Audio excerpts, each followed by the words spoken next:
responsible for wordplay and all the rest of that shit. Yeah. Yeah. Did you just go live on me, my nigga? Now I did. I mean, yo, this nigga smooth as shit. Like, yeah, like I don't have half my eye looking at my motherfucking screen, Well, nigga. it's not like your pitch. It's not like your face is on here and stuff. I mean, it ain't, man. I'm trying to change. I know it's Jorno right now. I'm trying to change that, yo. I was trying to do something else. No, Jorno is actually pretty I dope. will I ain't get gonna on lie. this. I will be showing myself, but just not right now. Nah, it's all good and stuff. I carried this as the pre-show kind of thing anyway and stuff because I throw this shit up. Funny thing is, I appreciate everybody that's like jumps on and watches these videos of the podcast and stuff because they've been getting pretty good views steadily on YouTube. So yeah, I know. Yeah, you gotta respect that shit. But you know what? Here's the thing: when it comes to pre-show, everybody listening. We like all pre-shows. Everybody, you're not talking about nothing important. You're not talking about nothing important. Make it very clear. Yeah. It's always like, hey, nigga, so I went down to the store and, man, they only had like half of, they had no more Slim Jims, man. This is what I be telling you, man. Obama, when Obama was here, we didn't have that problem at all. I mean, look, I'm still amazed at a couple of things. One, Joe Budden podcast kind of confirming what we already knew about Spotify. Oh, yeah. Yeah. Spotify can kiss my ass as far as here's the thing. Much like I hate the fact that we got to the point where every corporation has a chokehold on you, has a legit chokehold on you, and then say where else you're going to fucking go. Yeah, pretty much. That's fucking terrible.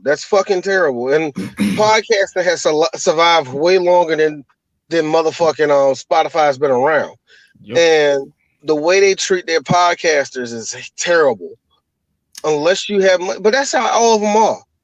Yeah. That's how they always been. And here's the thing. That's how they always been. It's just that now they really don't care. And also it preaches the idea of owning your own stuff because I guess apparently Joe Budden is keeping all his stuff even with them leaving Spotify. So I'm like, all right, cool. And then, if you can, I tell that to everybody. If you are a motherfucking creator of any content, man, try to own as much as you can. Yeah, there was one podcast that's on there, and Spotify owns their shit, and they're like feeling some sort of way, and I'm like, hey, man, it is, man. Yeah, I'm glad our shit go up, do license. And I'm thinking like, oh, will they do that? No, they won't do that to us. Now, I mean, I'm not saying Lifestream won't do that to us. They do that to us. A part of me is like, well, shouldn't seen that shit coming. But at the same time, it like is Spotify trying let Spotify do what they want to do. We're not underneath them. And wherever you pay your money at, man, that's where Yeah. That was Spotify. Fuck no, man. I heard radio the same way. It's easy to make your own podcast. Oh man, we won't give you none of the tools to branch out to nobody. I swear, man, it's one of those. We won't give you a fucking personality. I don't know. It's really the celebs that irk me. It's like you can make money from podcasts. Like, first off, dude, you're adding fucking Corolla, so of course you're gonna make money off of it. Like, don't do that to people. Oh, it's easy.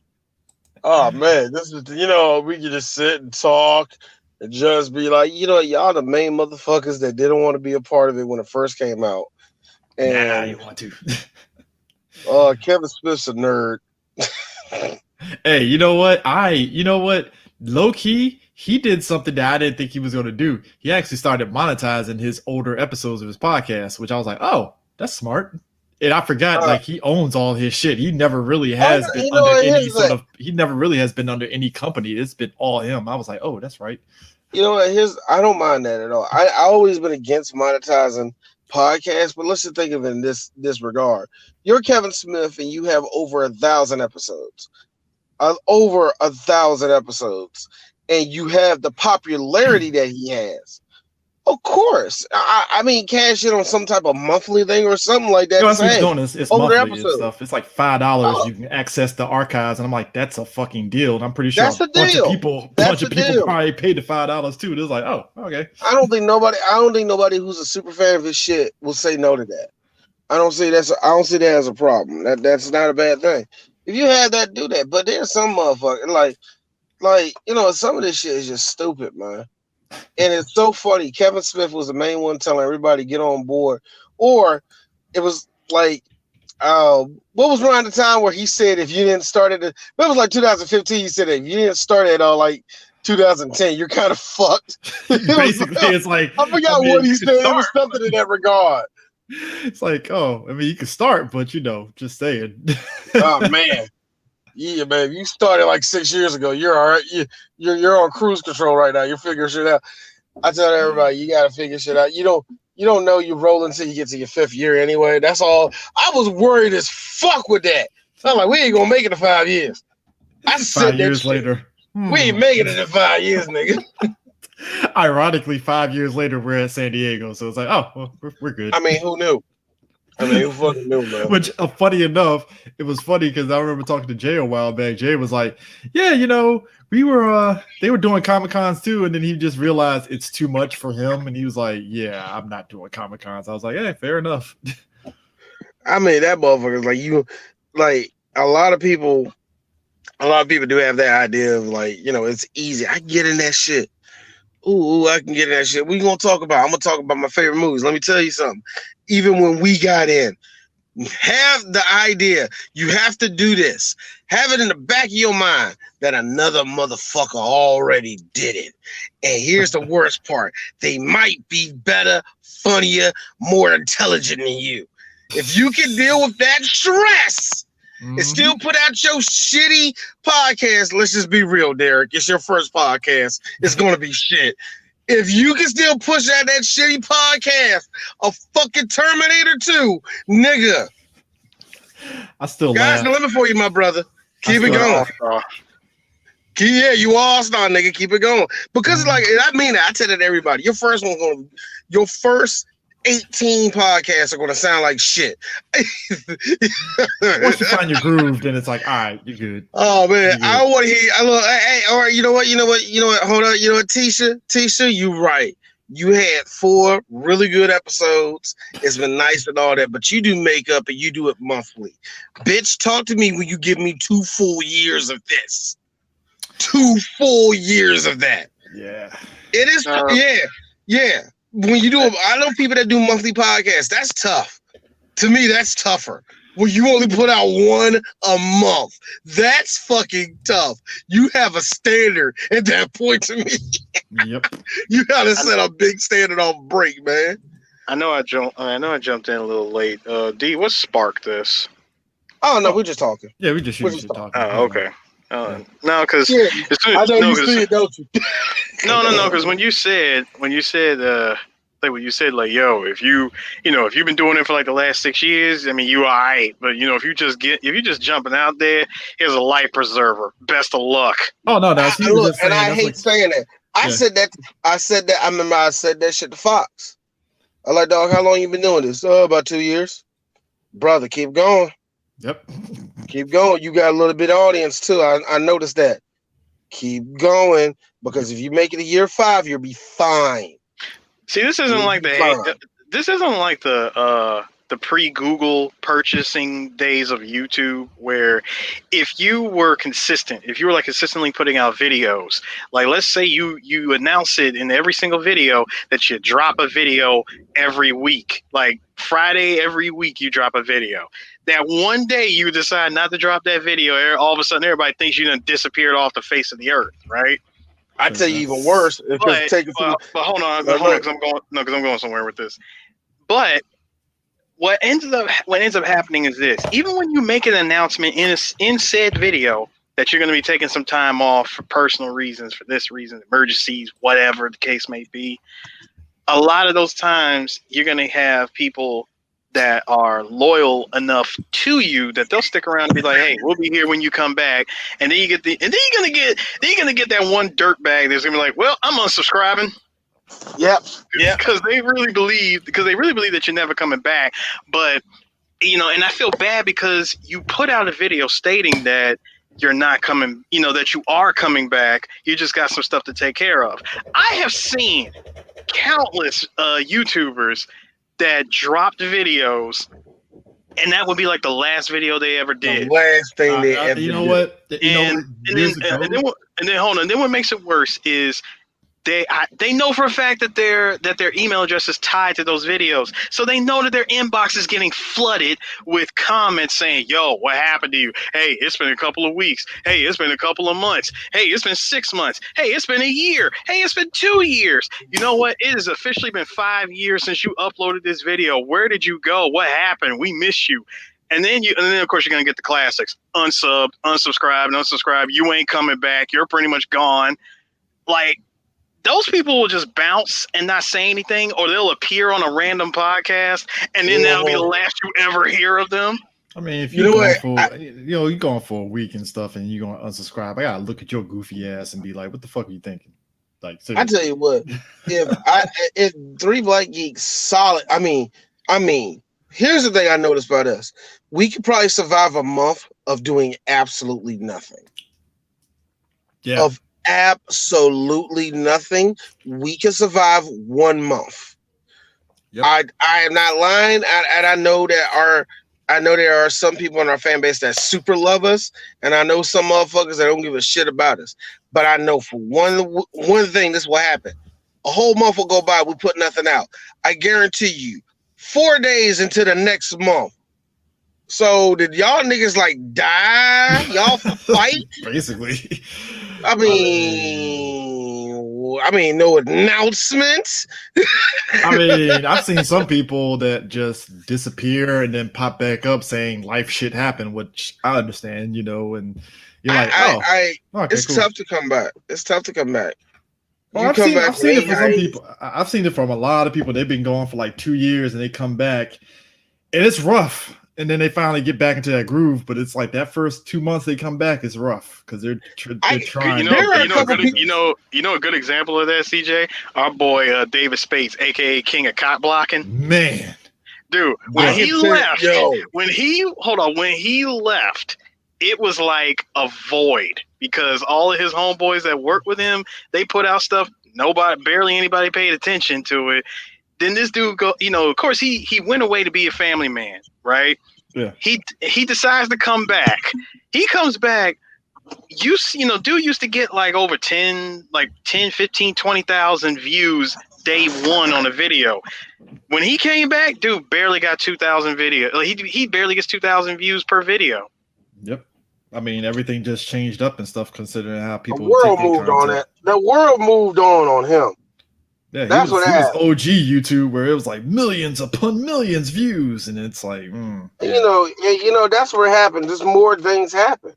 More people came out, and on a platform like YouTube, he probably didn't see that shit coming, or he didn't care. Yeah. That's the real thing. You know what? I think like we got a couple of people that we know for a fact they can stop and be all right. Like, remember Black on Black Cinema, they was done for like a month and a half. Yeah, they were kind of rebranding themselves and stuff. But they were redoing a lot of shit. But the thing is, they still had like Nerdpocalypse and the other shit. So they was like, all right, we're fine. It's just the other thing is, what it is. It's different. I mean, it's different when you go away for a month. Like you go away for a month, as it's one thing. But when you go away for like 2 years and no one knows what happened to you, he's a good example of that. And by the way, CJ, this is actually a good one for you. Remember our favorite channel from a while back, Reckless Tortuga? Dude, they were gone for like 3 years, man, 4 years. Yeah, like that. But hold on. See, check it out. They were gone. Then during COVID, they dropped the online gamer episodes just out of nowhere. Brand new one too. What? Yep. Wait, are they new? Hold on. Yeah, they're brand new. They're brand new. What? I'm getting to it. Brand new filming during COVID, mind you. What? And hold on, here's the other thing. So after those videos dropped, there's been at least about 4 or 5 online gamer episodes that have dropped since COVID, right? So they dropped the episodes, and then Lindsay comes back, the tall one from Psycho Girlfriend. She comes back and drops a video stating what happened. Like, they like I think what is it the channel or whatever, they sold it to a company, and they were still going to continue working. Like somebody actually wanted to buy it and produce like higher level quality content with them. Then that whole thing fell through the cracks, and then they tried to work with someone else, and then that didn't work. And then all of them, a lot of the people that worked with Reckless Tortuga, of course, they were all working on their own individual projects. They still love working on RT, but they were all busy. Like our boy CJ Eric Humphrey, yeah, he got busy. Dude was doing movies and doing other side projects, and as well as everybody else. Then they finally got back together to work on more content. They were doing Psycho Girlfriend again. They were doing Online Gamer. They were doing all sorts of stuff. Then COVID happened, and they were all. And then at that point, to work with what they were able to work with. Yeah, but it was an interesting watch to hear what happened. I'm like, I finally know what happened to this channel. Yeah, I mean, it's. I gotta go through my list on my personal YouTube channel on channels that I subscribed to early on, and then all of a sudden they just dropped off the face of the earth. I'm like, let me go ahead and unsubscribe from this, and that, and go from there. But anyways, let's get started on this podcast episode. Regular ding dong. Yep. Yeah, regular ding dong. Regular ding dong. Yeah. You know they was gonna get. You know Eddie Murphy was gonna find some way to sing in his normal. Regular ding dong. Regular ding dong. You know what's amazing that Dolemite Is My Name was like Eddie Murphy's comeback film, considering that we forget. At least I do. I'm not going to speak for you guys, but I forget that Eddie was doing the Shrek movies. So it's like, I forget that in my head. I'm like, oh, he was doing those Shrek movies and the TV show for a hot minute. Okay. Well, you do. Yeah. Well, CJ, you do know that it's not difficult. I mean, I'm not going to say difficult. It's easy for people to forget because, like, what was the last raunchy thing that Eddie did before Dr. Dolittle? Literally Dr. Dolittle. Actually, no, I said before that. Actually, No, before Dr. Dolittle. What was the last raunchy, rated R movie that he did? Vampire in Brooklyn. If you want to call that raunchy. Yeah. No, wait. Hold on. Which came out first, Vampire in Brooklyn or Metro? Metro came after Vampire in Brooklyn. Okay, so pretty much after those two movies, he's pretty much been doing. I wouldn't even call Metro raunchy. That's just a fucking standard. But I think you mean just rated R. That's what I just said. I said rated R. Like, what was the last R-rated thing he worked on? I guess Metro. I thought Metro was PG-13, to be honest. But it doesn't matter. Harris makes a point. There's not a lot of rated R stuff. And no. Life was his last one. My bad. Life was the last one. Yeah, Life was 99. I'm tripping. Yeah, I was going to say Life was probably the last one he did like that. But yeah, I'll say even more importantly, Eddie does two things. Like you said, Eris, he does a rated R movie to make y'all motherfuckers remember, yes, I am funny. Anytime you get me to cussing, the shit is funny. Number two, when I get black folk in my movie, even if it's Norbert, which I think was rated R actually. But whatever. Yeah. But still, even if I'm playing Norbert, I'm getting a whole lot of black folk you done seen before. So Eddie does that. When Eddie brings it together, it's usually good and all the rest of that shit. Like I said, Norbert's probably the only time he did that shit and it wasn't funny. But I mean, it was like, chuckle worthy, but it wasn't like laugh out loud, like I don't remember. I gotta be real with you. I don't remember laughing at anything in that movie. I just laughed. No, you did laugh. You did laugh at one part, D, and it's actually you and I's favorite moment. It's raining white women. Oh yeah, that part. I don't know. The one that got me was when he plays the Korean restaurant owner. And Terry Crews and them trying to give him an offer, and he's like, "I have a counter offer," and he wipes the fucking contract up his ass and then shows it over and stuff. I laugh my ass off on that one. But it's like Shrek. It was like Shrek, and then like he tried to go serious with Mr. Church, aka basically updated Bagger Vance, which didn't really go over well. I don't remember that. Oh yeah, that was him trying to go serious and stuff. Because he did 1,000 Words, which again, that was a movie that didn't go over well. Because family friendly. This is a good movie. It's a real the movie is it's predictable, but even by the end, you're like, oh, that was sweet. Yeah, and also any movie that you get Ruby D in, it's like, oh well, it's gonna be a funny movie. It's gonna be an endearing movie. It's another thing I think a lot of people forget. Also, Eddie Murphy is very charming. He's a very charming character, and especially when you get him where he actually has to emote. Eddie Murphy is good. I'm thinking of Eris. Oh yeah, never mind. Something else. Yeah, so when you get Dolemite Is My Name, it was like, after that, it was like, well, I wonder what Eddie Murphy's going to do. When is he going to do a comedy stand-up and stuff? And then all of a sudden, this got announced. Dolemite Is My Name, and it's the Rudy Ray Moore kind of biopic a little bit and stuff. And everybody was like, all right, I'll check this out. No, let's be real. A lot of people check this out off of the curiosity that, that Eddie decided to make this movie because Netflix offered him so much money to do one comedy special as opposed to offering so much money to Dave Chappelle to put out 4, right? Well, 5 now. Well, 5 basically. Eddie's only tasked to put out one movie, and of course, everybody is still speculating. They're thinking, does he really have it? Can he really do this movie? Not even the movie. Can he really do stand-up comedy again? I mean, he already apologized for the jokes that he made back in the 80s. And let's be real, the 80s was the last time he actually did any stand-up, period. It's been 30 plus years. What has he got to talk about? How's he going to make people laugh during stand-up? Is he even that? No, hold on. Is he even rated R funny anymore? To which people... He drops... Dude, Eddie rolled up to Netflix and said, hey, on Netflix, give me that platform real quick.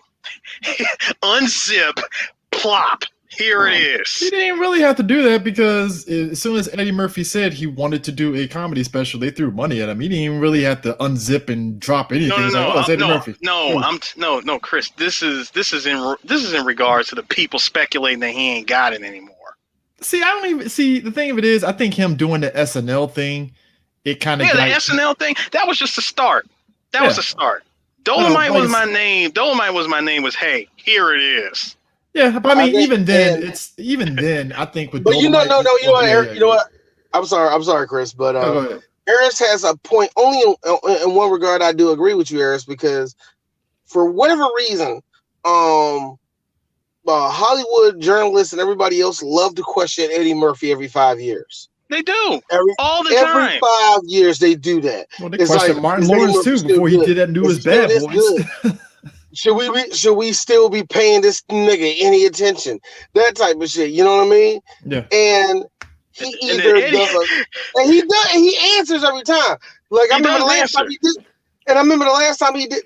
They questioned that shit. They were like, "Oh, he's taking he's taking a supporting role in Dreamgirls. What is he going to do?" And he knocked y'all the fuck back. And got an Oscar. Didn't he get an Oscar? I mean, he got an Oscar nod out of it. I think same thing with Golden Globes too. Yeah, I don't know if he won. I don't think he won, but the fact that he did that, Eddie, I don't know if Eddie could be popular like he was ever again. This motherfucker is known by a new generation of white kids as Donkey. He is forever etched in their minds with Shrek. So I'm like, every fucking 5 years, Hollywood does this dumb jerk off because he didn't fade away in the 80s like all their favorite stars, and they gotta question him. Oh man, is Eddie Murphy still funny? Can he do drama? Can he do this? Oh man, that movie he did with Robert De Niro was trash. I bet everything else he's gonna do is trash. Yeah, Showtime. There was Showtime. There was Tower Heist. No, D. You know the other one? See, Tower Heist was okay. Tower Heist was trash, but it was okay. No, hold on, D. It's not just the fact that he's Donkey. Let's also remember there was a little time in the mid '90s he played a red dragon named Mushu, and everybody in Disney knows who he is. You want to know something, Patty? I know motherfuckers right now. I know one person personally that said they're not going to watch the new Mulan. Why? Because Mushu ain't in it. Now, usually I will say you're an idiot, but hey, For the culture. For the culture, dude. For the culture. I can say for the culture on that one, but I also look at it like you're fucking uncultured swine. It's the fucking Chinese mythology. Suck it up. That's why. No. How sad would it be inside the Chinese theater when it come out? The fuck is Mushu at? God, that is, I swear, man. At first I was almost like everybody else, where I was like, no Mushu, and then somebody was like, oh no, this is based off the Chinese mythology. I was like, oh, okay. Oh, you're gonna get the real story. You're gonna get the real story, and also you're gonna get that weird story where Mulan was in a tent and all the niggas was drinking all, and she was just there awkwardly, just sitting there. Actually, Ayo, D, you want to know something that's also funny? Since we talking about Mulan, real quick. It's funny how Rick and Morty brought back the sweet and sour sauce from Mulan. The Mulan movie gets announced from Disney. Silence. Why would they bring back that bullshit? I wouldn't. Fuck that. I mean, look, a cartoon brought back sweet and sour sauce. Yeah, a cartoon did, but let's be real about this. If they brought but that when shit the back, movie Chris, my point is a popular cartoon on Cartoon Network brought back the sauce. The movie the remake, the live action version of said cartoon movie that inspired that sauce gets announced. Silence. Yeah, because there's no point. It really isn't. I mean, trust me, it would have been funny if they did do that. Yeah, that would have been kind of funny, but at the same time, it's like, nah, dude, considering how fucking stupid people were acting about it, nah, we're good. Dude, think about this, man. We're now, not even now, we've been, for at least for the last 15 plus years, living in this age where it is like shooting fish in a barrel to go off of nostalgia.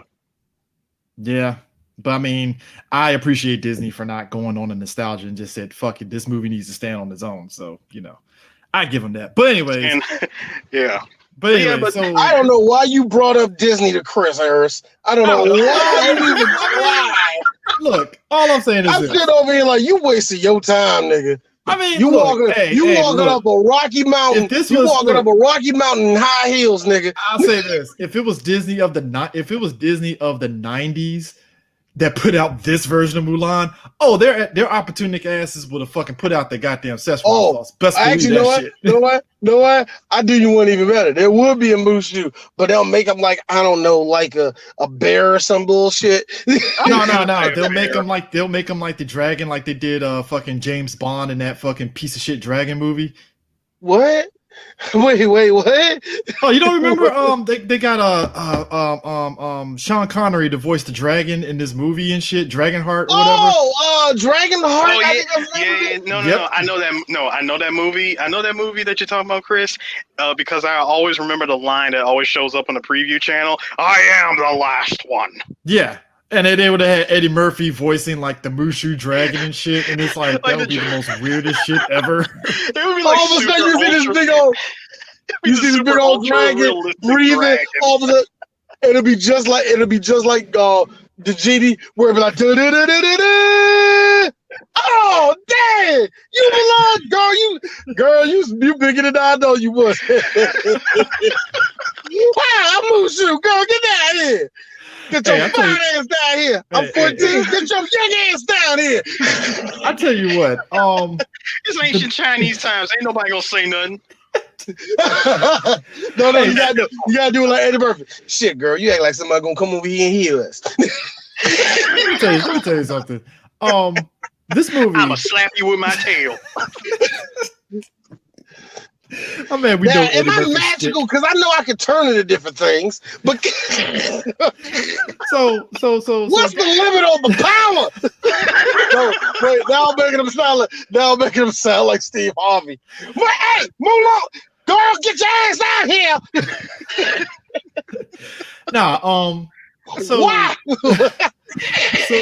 So this movie is directed by Craig Brewer, who Hustle and Flow and Black Snake Moan. Need I say more? I'll just leave it at that.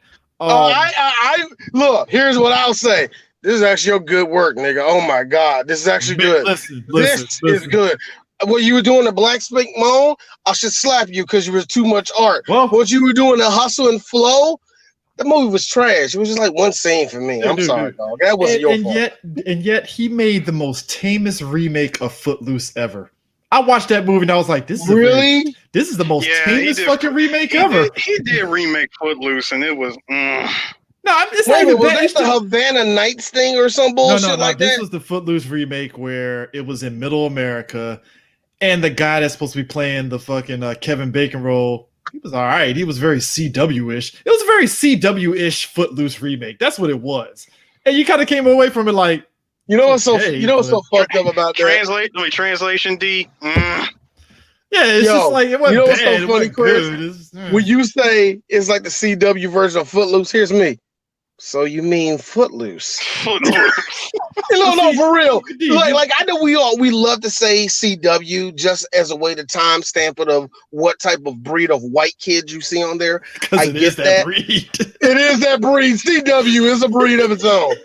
And look, here's the fun part. If you say WB, oh yeah, that's the different one. That's a different set. That's the 2000s version. That's the 2000s version. No, this was firm 2010ish CW. Funny. Yeah. But that's funny that you say that, but I was like, wait a minute, the plot, if you look at the plot, it's a CW show.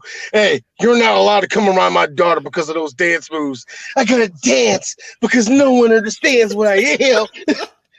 It's so straight up CW bullshit. Oh, but yes, I like it is. It is. I just deciphered that. There we go. It's like that movie came in, it made its money, but it wasn't a huge like box office hit. It's like it came in. I remember they remade it. I don't remember nothing about that. Oh yeah, no. You know what I'm thinking of? I'm thinking of Dirty Dancing. I'm thinking of Dirty Dancing thing they tried to do. Havana Nights. That's what that was. I don't know why I thought Footloose had a Havana Nights. Yeah. So like Kevin, I think was it old boy from the first Dirty Dancing. Patrick Swayze? Patrick Swayze came in for a cameo, and I'm like, oh, he made it Cuba. Cool. And then just bounced. Yeah, was it right. Like here's me. So did he bring Baby with him? Because Baby was like because that nigga was like a full 32 crushing on a 14-year-old. We need y'all white folk. Jesus, anyway. So it's amazing that like he comes in, he does this movie. He's gonna be doing Come to America too, the sequel and stuff. So that's gonna be interesting. Please be funny. Yeah, we'll see.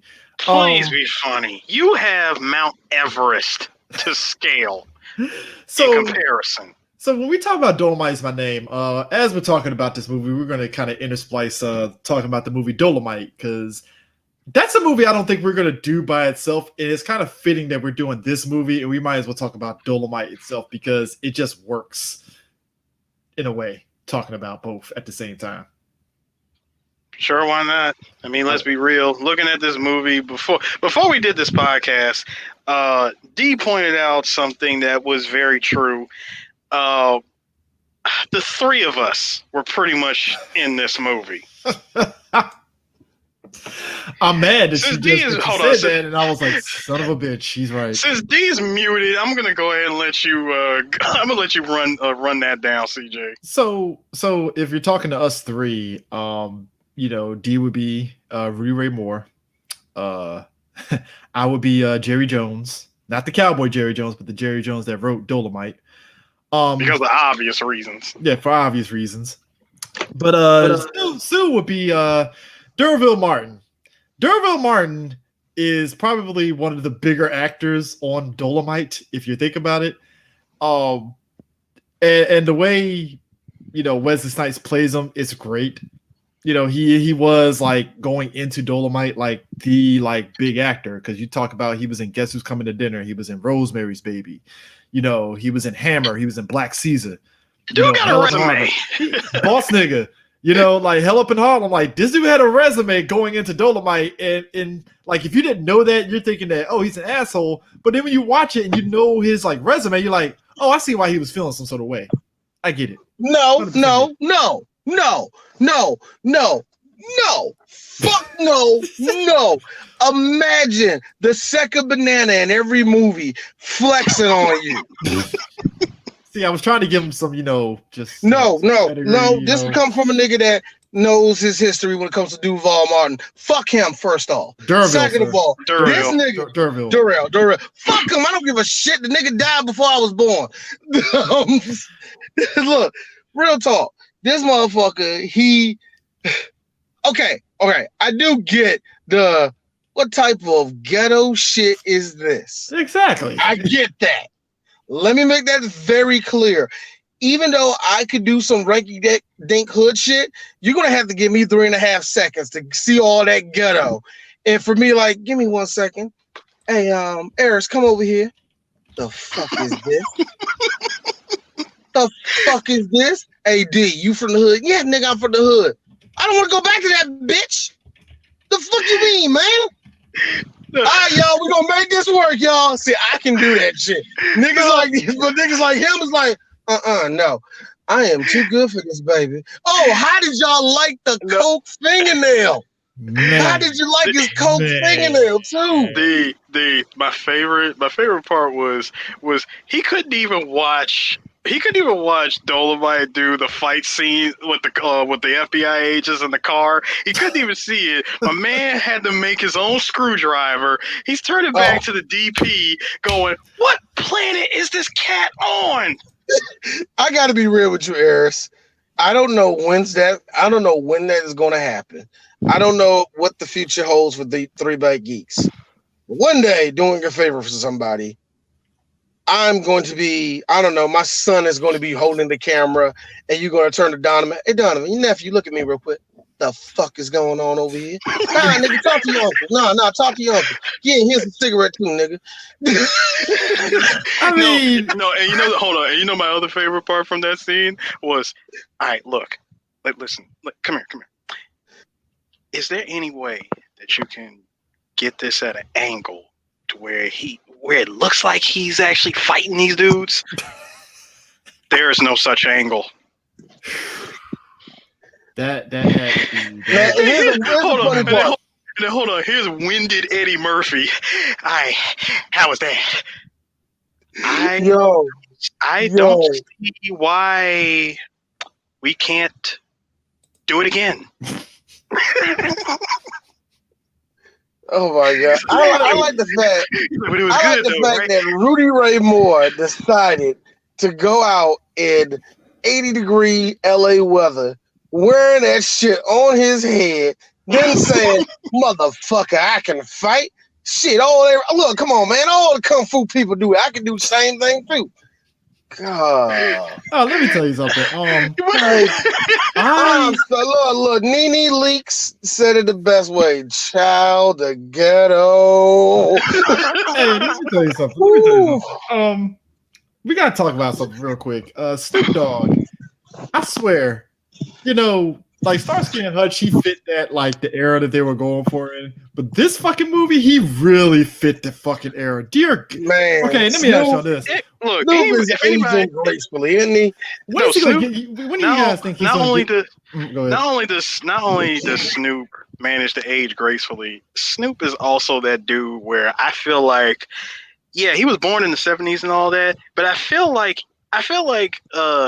his spirit is trapped in the 70s. I feel like he was born. I feel like he is nothing more than a manifestation of somebody that died in 1971, like a year right before he was born. And he just continued to life. He just continued. He reincarnated as Snoop and never moved past the 70s. Let me ask you got lucky. Hip hop became something.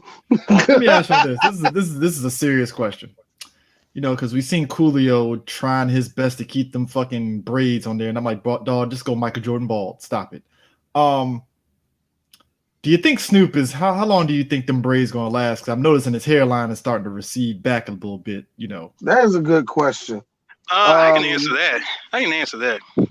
See, Snoop is gonna make it last as long as he can. If anything, he's gonna take them styles that Jet Li was rocking in them old, kung fu movies. Where they cut like half, like the top half of their head is like completely shaved, but the back end is just nothing but ponytail. Mm-hmm. I can see Snoop rocking that. Yeah. I see that, and I'm like, Snoop, You're almost getting there, but clearly you're living a healthy life, so your hairline is still there, but almost. And hey, Calvin, Mr. Brodus, if you ever happen to listen to this podcast and you do decide to go with that idea, you're welcome. Yeah, I mean, but like the whole thing with Rudy is that Rudy was literally working in a record store, and he was emceeing at this comedy club and stuff, moonlighting for this, one of his, Ben Taylor and Taylor's musical group. And we also find out during this whole early part that he also worked alongside Red Fox. They were kind of busting tables and working in the kitchen before Red Fox got his big break. So it's actually funny who Red Fox is connected to, man. Because not only is it him, not only is it him, it's fucking Malcolm X too, man. So that's just weird.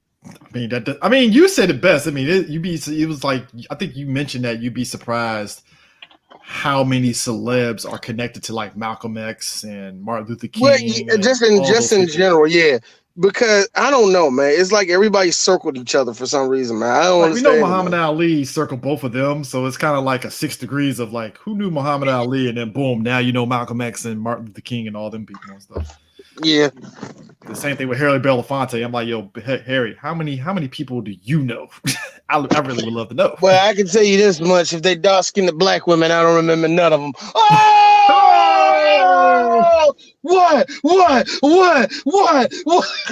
I mean, it's not like the ghost of Harry Belafonte is gonna, That nigga ain't dead yet. Oh, he ain't. Oh, shit. That's right, because he wasn't Black Klansman. My bad. He ain't dead. Sorry. Oh man, Harry ain't dead yet. Still alive, still being yellow and problematic.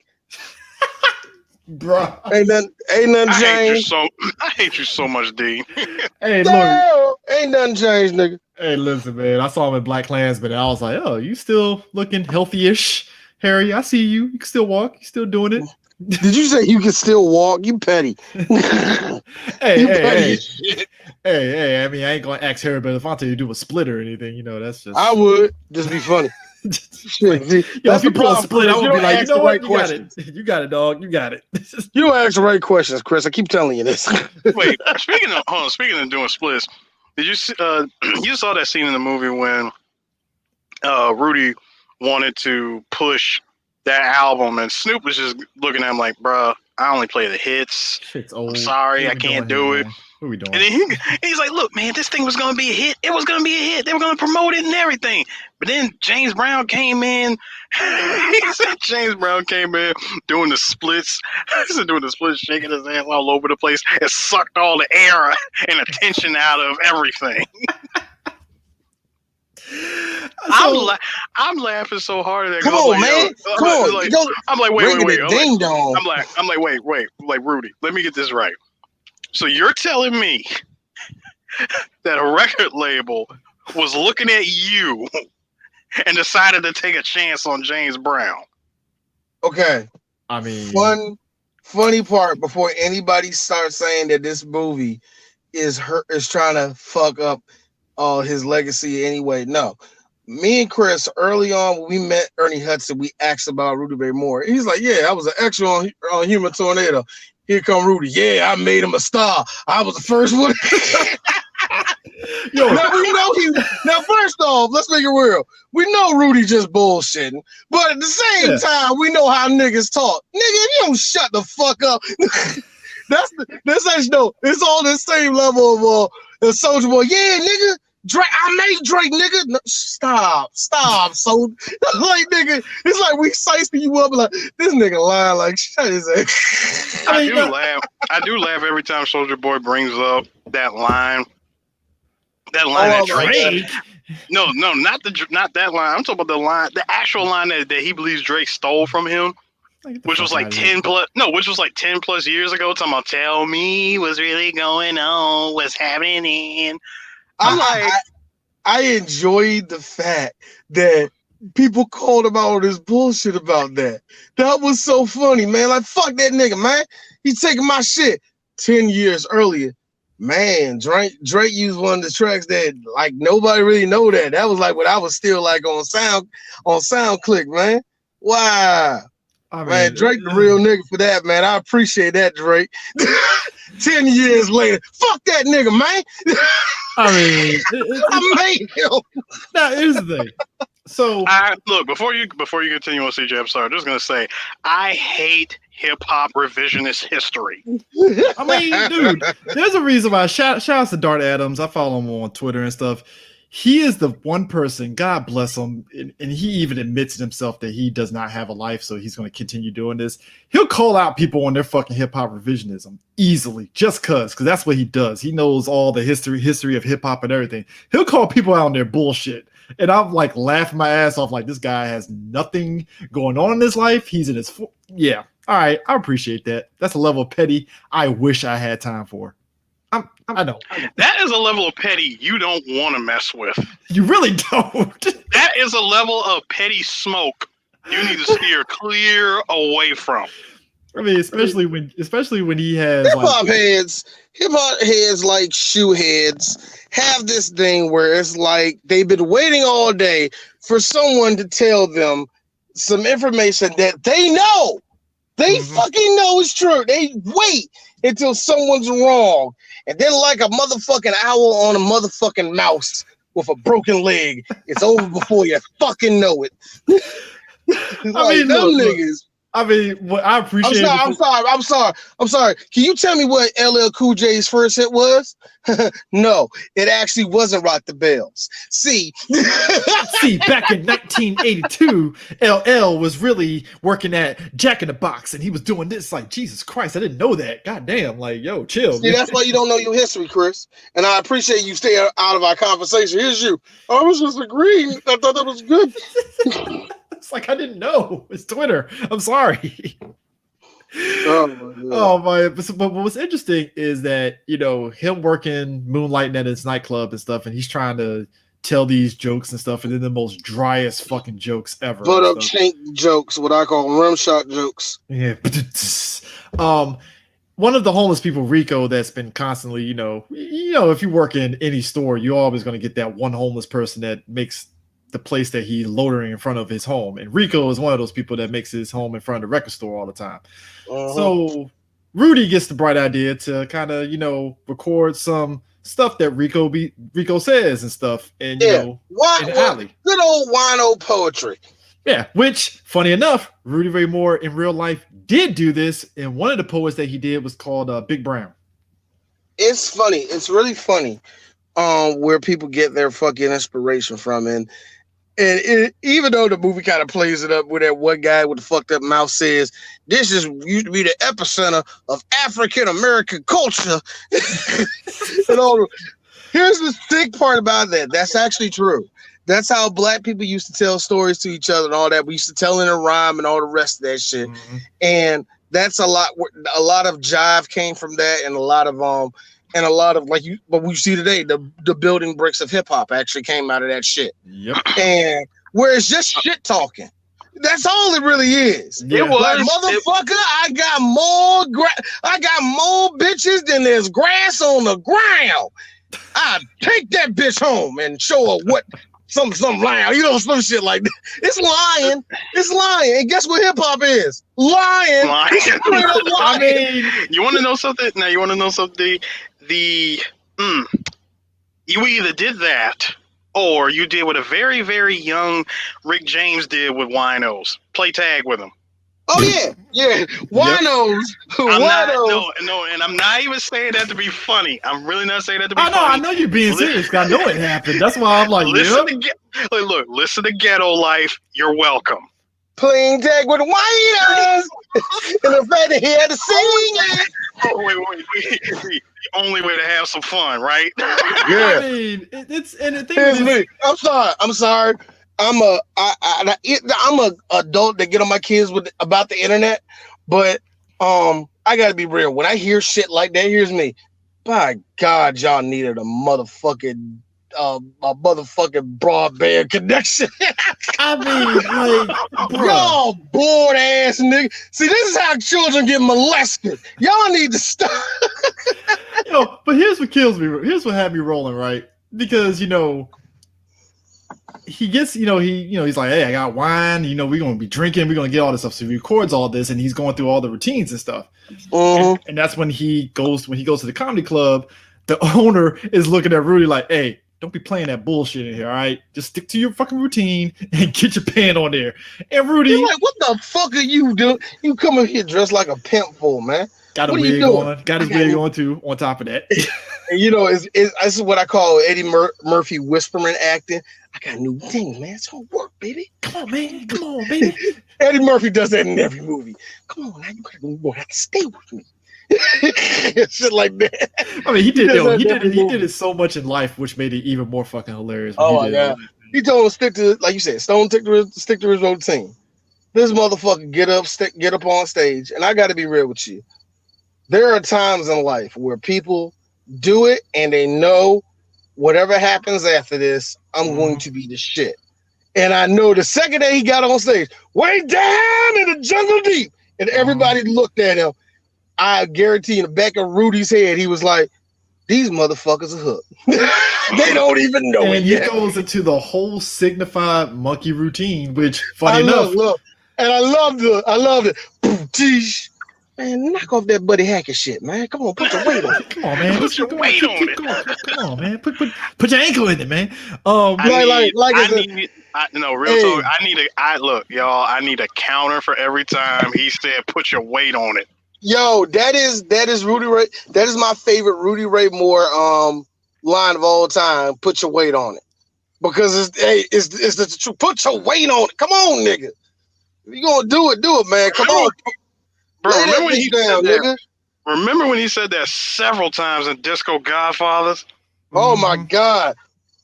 That's all he said in Disco God. Put your weight on it. I mean, now here's the thing. When he does it, the owner is like, oh shit, he got, like you said, got all the audience hooked. And they are like losing their minds. And Rudy's like, I got something. So at this point, this is when he decides, hey, I need to sit there and make this comedy album, which I think he called Eat Out More Often.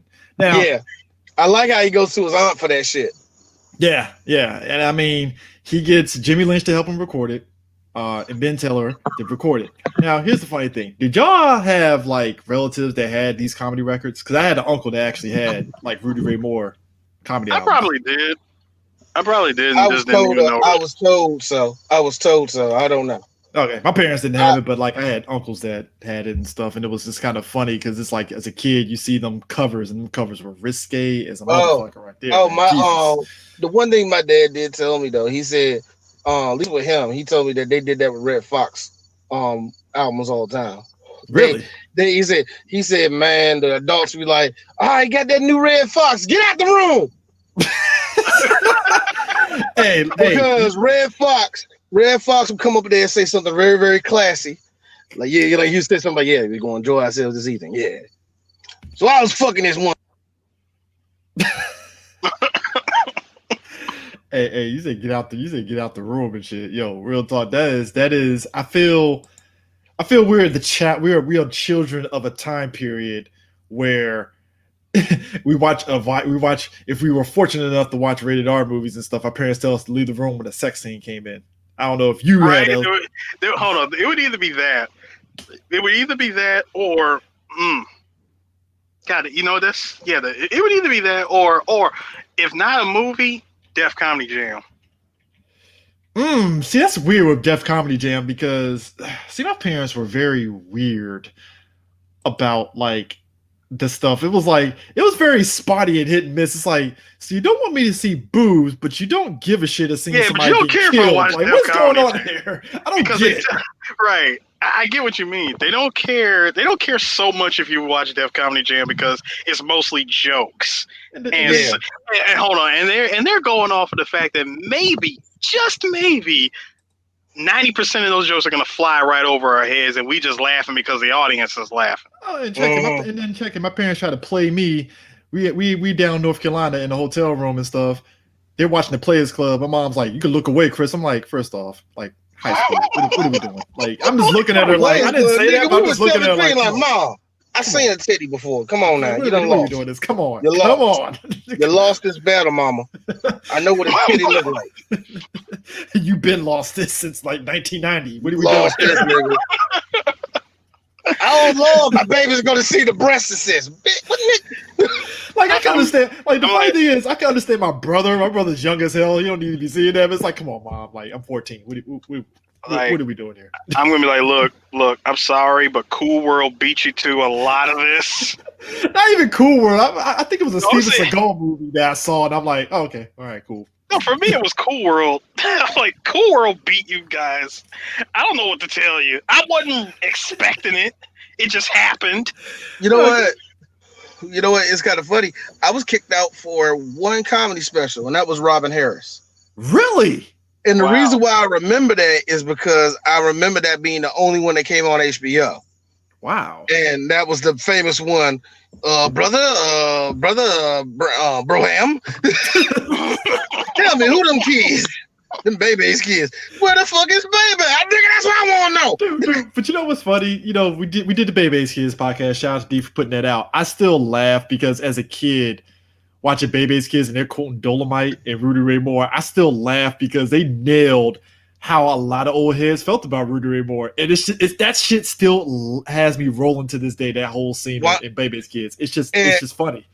And here's the funny thing. Rudy did something where he didn't know, that he tapped into a market where a lot of those kids at the time, because Rudy was an old dude. Remember, Rudy was in his 40s when all this happened. Mid-40s. Yeah, he was like 45. Yeah. So a lot of the people he was entertaining were niggas in their 20s and shit. You know what I mean? Yeah. And a lot of these kids was raised up by fucking winos. And they know about their uncle telling them stupid ass wino stories and all the rest of that shit.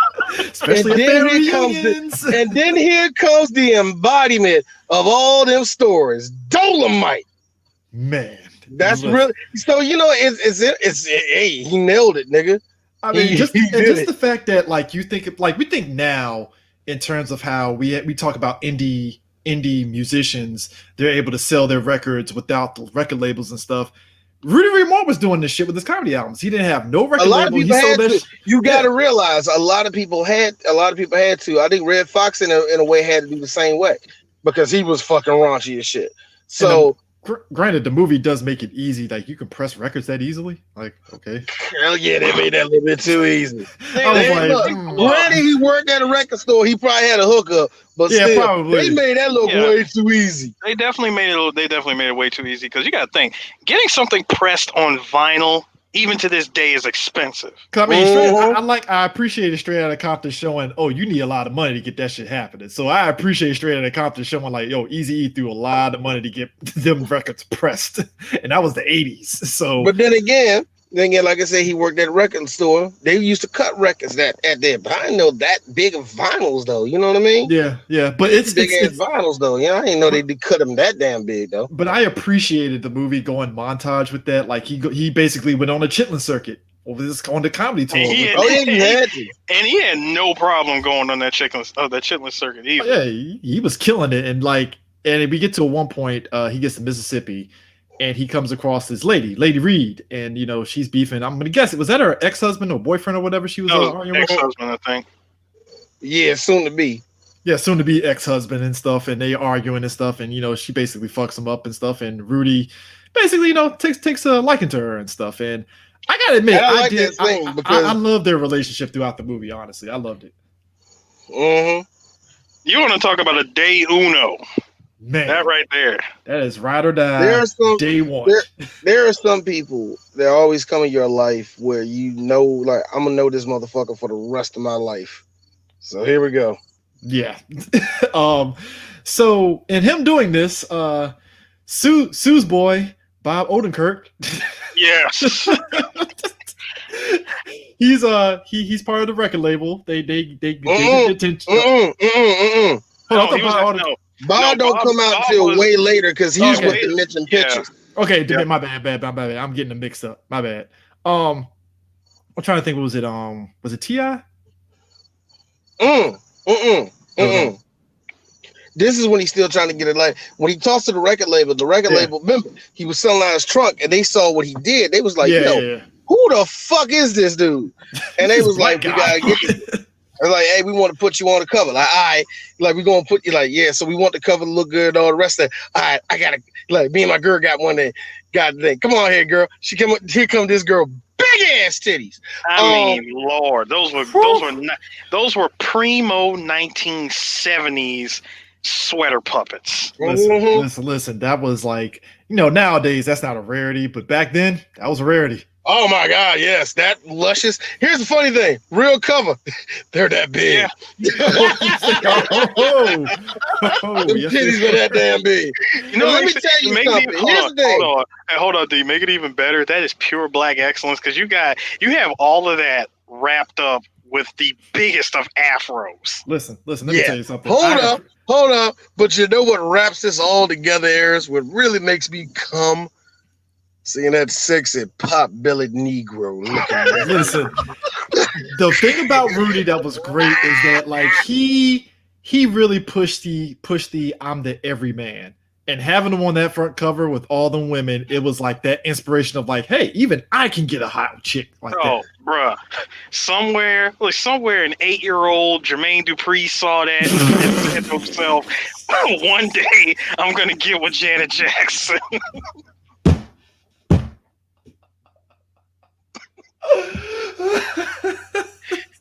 Hey, CJ, you said it yourself. This was an inspiration to the everyman. I mean, yeah, it is. Hey, look, and I also thought it was dope too because, like, we talk about like representation and stuff. Like, he got black women of every color, like black, brown, like dark skin, everything on his front cover. He did not give a fuck. It was just like, yo, I'm putting these black ass women on the front cover of my albums. Butt ass. He was all about putting people on. That's the thing. It's like he put everybody on like that. Hey, it worked, and as he's doing all this and stuff, they're celebrating their tour and they go to this movie theater and stuff. And it's kind of interesting because I'm sorry, I'm laughing because I love that scene. First of all, CJ, that movie theater scene, that was us. Yo, you know what? It's funny in a way because I say that because this is us every time the three of us ever went to screen a movie and that movie was garbage. Well, in this man, they say this is the best movie in the country. Let's go see it. Yeah, let's go laugh today. I mean, and it's funny in a way because it's like they're at a fucking white ass movie and they're just sitting up there like, this shit ain't funny. Like, what the hell is this? Where's the titties at? Now, yeah, lowbrow as they are talking, let's just keep it real. And as a person that watched that movie,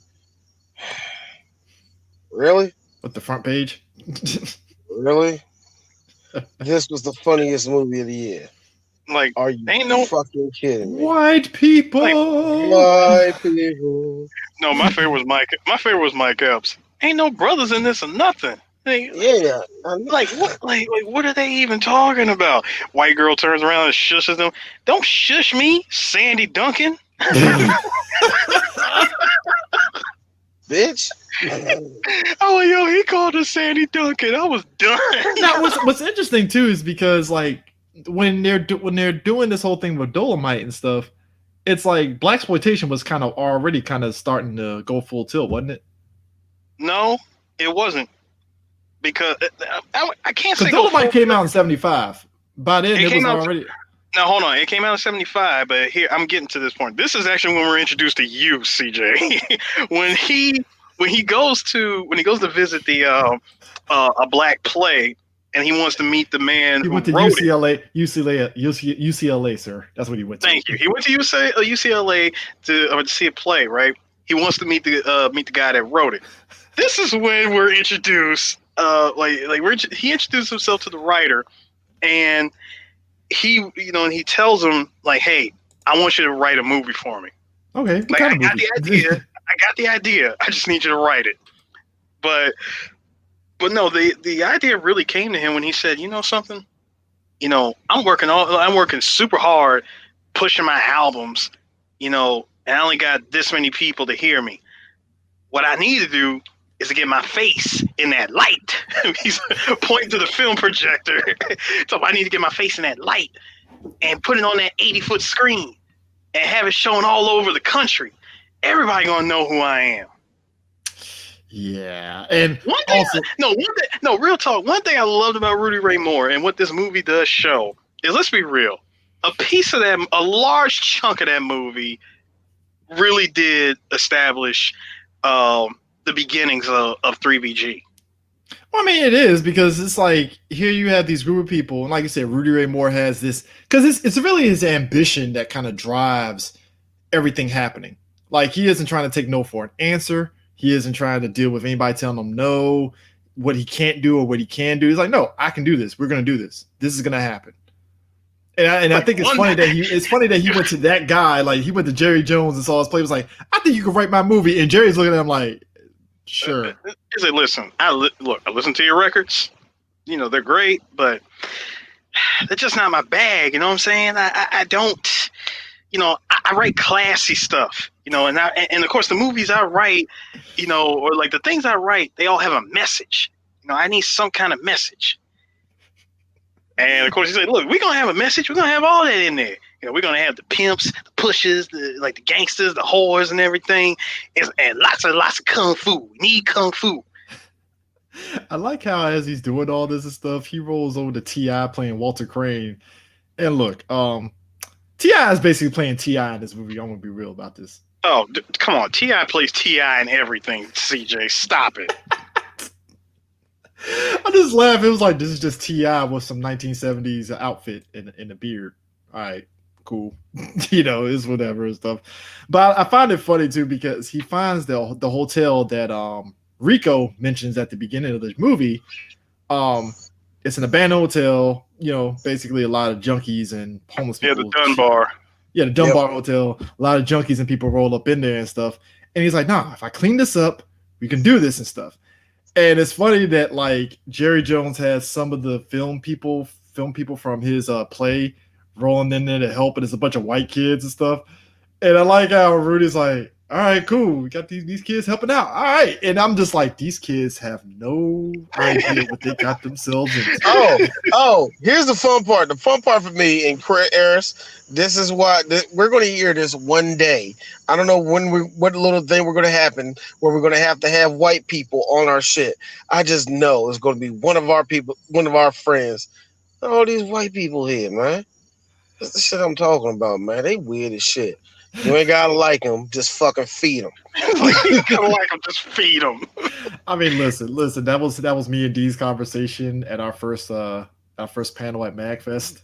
No. The best one, the best thing I show you that this is like 3BG is when he's like, man, he said, man, where you from? Like, I'm from Arkansas. Like, where you from? Like, shit, man, I'm from whatever. Like, man, we both from Arkansas. Like, what? What does that mean? We both knew get the fuck about Arkansas. That's being crazy. Like, where you from, man? Robbins. Like, man, my people from Henderson. Damn, man, we both got family from black slave towns. Like, yeah, goddamn, for real, yeah, man. So so there's a possibility that somewhere on the tree we're related in some type of way. Maybe because all my people are beautiful. Man, fuck you, man. Or this famous one, man. I'm from Suitland, damn, man. My people from Glen Arm, for real, nigga. Yeah, man. All Kentland, nigga. See, that's what the fuck I'm talking about. So you already know how the hood is, yeah, man. I support PG, yeah, but I do in the Upper Marlboro, exactly. We're not around the niggas. We're still a PG. We're giving back to the community, but we will be in Adelphi, nigga. I might be on the borderline of St. Mary's County is what I'm trying to tell you. I don't know, D. I might be in gentrified Deanwood, Maryland, if that's the case. Woo, really? Dude, make it worse. Get that same dude to be like, nah, bro, I'm actually from Gaithersburg. Bruh. I hate them niggas. No, because that's what I'm scared to be. I'm scared to be that nigga, man. Where it's like, yeah, man, you know, I do all this shit in PG and yada yada yada yada. Woo woo woo woo woo. Fuck Atlanta. PG is the real Wakanda. All that bullshit, right? Whatever, little shit like that. Hey D, where you live at? Annapolis. Actually, no. scratch that. I'll say D's not D is not joking. Annapolis is looking better every year, every time I get older. Maybe I do need to be around white folks. bro, that is some straight look. That's some straight Wale shit, man. I'm from DC. Wale, you are from fucking PG County, Upper Marlboro. What the fuck are you talking about, DC? No. Tell them where you really from, Wale. You from Wheaton? Tell where you really from. That's ain't the Dave Chappelle, man. Dave Chappelle kill me. Nigga, I'm from Silver Spring. Here's me. I fucking knew it. No, but I like how he piece of shit. The only reason why I say that is because I smelled the Maryland on that nigga. Meanwhile, Taraji says he's Boxing Hill. You look at her and be like, I believe her. Oh yeah, I believe that shit. Yeah, I believe her. Do you got like a dark mark anywhere around your collarbone? Yeah, she from Oxon Hill. No. Taraji pulled a PG County auntie move and dyed her hair jet like red with cornrows. I'm like, there's a PG County move right there. That is a PG, yeah. She looked like an Auntie Taraji. First of all, this was a fucking pickled egg in her fucking hand and it been on rack. CJ, you know it was bad when when we were going to high school and like 90% of the black girls that was there all had the red highlights or straight up dyed red hair. All of them basically Taraji. Can you imagine? Look, can you imagine Taraji pulling up, nigga, and you hear the go-go blasting? She look good as a motherfucker. She walk up to you. You know how DC girls do, where they swing their ass just a little bit when they're feeling really good and high, and she get all in your face. She's high as a motherfucker. What's up, nigga? Loud as shit for no reason. And a party was like, I hate you so much right now. But so, what you trying to do though? But what you trying to do though? I mean, listen, we said as much on the Friday podcast when it came to old girl, Craig's old girl. I'm like, yeah, she's annoying, but I hit. What do you want me to say? Just say it. It is what it is. Look, I'm willing to risk it all and not regret it. I have no regrets. You loud, just don't talk while we doing it. That's just all. Don't talk. Don't talk. Don't say nothing. Here, eat this hot sausage. Call it a day. Nah, I'm not even gonna do that much. It's like, just don't talk. Don't talk. If you want to sit there and say, hit it, daddy, all right, fine. That's the most you're gonna get. That's it. You know, look, I'll throw in a bag of hot fries. What do you want from me? Here's some handicap fries. If you don't say not a fucking word, don't say shit. I got it. Hey, Chris, now imagine. It's 1994. You're sitting on her fucking bed. You're playing, I don't know. NHL 94. You play, huh? NHL 94. Yeah, you're playing NHL 94, and she's rolling up a joint, and she says this shit. You know, what we did last night was real fun. You know what? You ain't got to say nothing. That would be real cool if you just hurry up and roll that joint and shut the fuck up. Turn on that new Tupac album and shut the fuck up. me being the upstanding man down here, I'm not gonna say shut the fuck up, but I will be like shh. Nah, nigga, Hey Chris. Much like white people fantasizing about the 1960s, saying the word colored and nigger and negro. Chris, it's the 90s. Slapper, take your field right now where I still acceptable. I'm sorry. 90s was perfect. I'm sorry. Look, he ain't lying because you ain't hear no complaint out of me. I mean, look, he ain't lying. Don't. Hey, look, we ain't condoning slapping women. All I'm saying is, in the 90s, dudes that had like a conscience and stuff, they'll slap a chick and they'll have that 2 seconds feeling empowered, and then 5 minutes of regret afterwards. Like, oh shit. No, here's the thing, Chris. As we all know, Jodeci was made for two things: for watching JoJo's Bizarre Adventure and masturbating like D does, and it was also made for guys who smack their girl across the face and be like, "I'm sorry," and all of a sudden, I don't know, but I cry, and you're like boning her. So Jodeci was made for two things. You see, D, this is why you just bypass all of that when she starts talking and just say, "Hey, yo, be smoking or be passing." I mean, look, man. Who knew? No, seriously, that mitigates everything. Everything. I mean, Everything. Who knew Mary J. Blige having that type of relationship that D just responded to gave us a fire ass album? Who knew? I'm just saying, man. I'm not saying that, Mary, you have to go back in that situation, but I'm just saying you know what I know Family Affair slaps to a lot of people because that's post you dealing with all that shit. Real talk. You know what really slaps when you was getting slapped upside the head. It's all because of you. It just hit a little bit differently. What I'm saying. Your songs just hit just a slight differently. She just recently divorced her husband. We're getting a fire album, gentlemen. I heard the first song. I heard the first song. Hey, Mary, don't do this to me, baby. I know, right? It's like, she came good on this one. Look, the Mary J. Blige that cooned out and sang for Hillary Clinton is evaporated. I want to see where this one is going. She just needs two more. Hold on, she just needs two more songs to make people not laugh at her for auntie dancing on stage. Oh no, that's always going to be a thing. First off, auntie dancing on stage, that is going to be a staple. That's a staple of black life because until that generation of black people are gone from this world, that will forever be a fucking thing. No, I laugh because back in Quiet Storm comes on. But going back to the movie, I laugh at just how we talked about earlier, Rudy trying to get Derville because they're at a strip club. And Derville, like you said, he's being so upstanding. Like, I've been in all these movies. He's just name dropping every movie and stuff. And like I said, Derville just gets on the set and he's just like, "What kind of fucking ghetto shit?" No, hold on. See, he right there, he turned into me when he was like, "Are you serious? You really trying to get me in just like that, huh? What if we let you direct?" Okay. You turn around, got my attention. Like, all right, so what am I doing? Like, what am I directing again?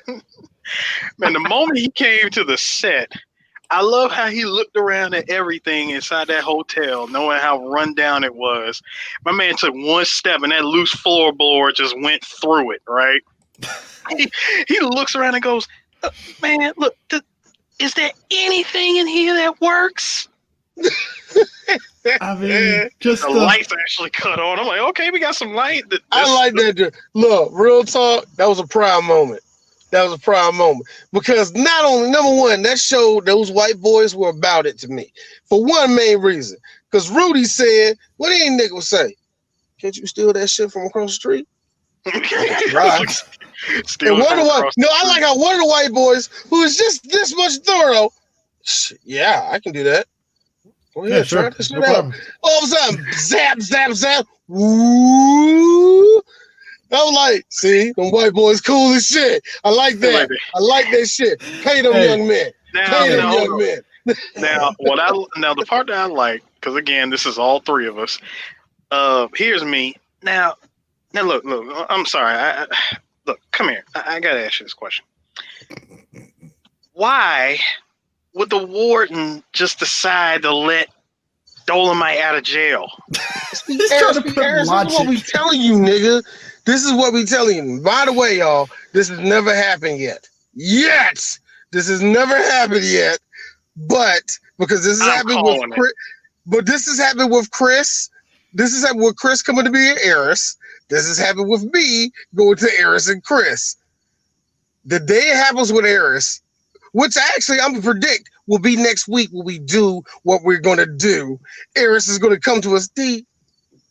Why is blah blah blah? No, I'll just go ahead and say, D, I just got one question. So why did the damn monster have eggs underneath Madison Square Garden? How did he leave the eggs down there, now. D? Stop it right now. We're not